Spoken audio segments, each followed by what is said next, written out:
He's going to shoot. He's done. Is that good? Scotland are going to win the World Cup. And England will hopefully get knocked out in the group stages.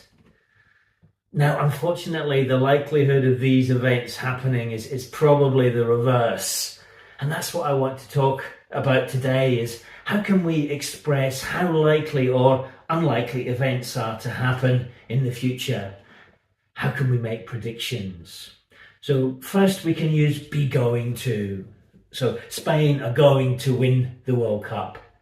We use be going to make a strong prediction based on some evidence. You know, Spain are European champions. They're in good form. They're in good form at the moment.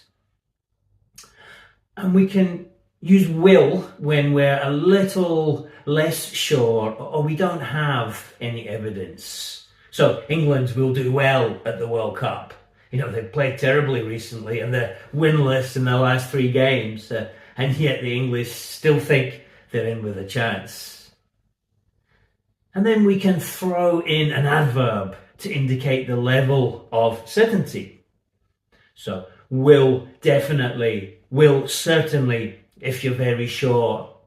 And then if you're less sure, you use likely or will probably. And will possibly is even less sure.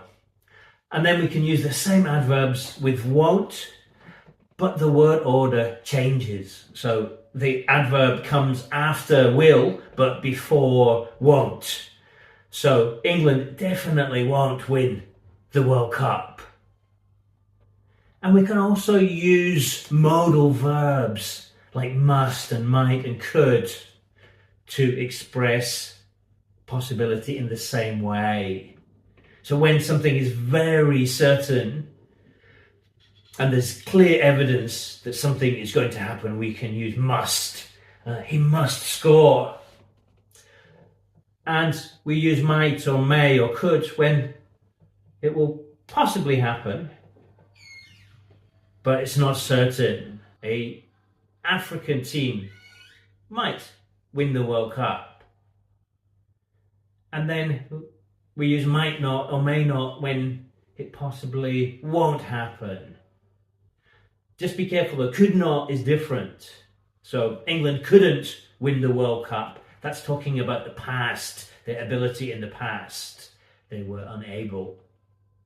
So, who do you think will win the World Cup? Comment below and try and use some of the language I talked about in today's video.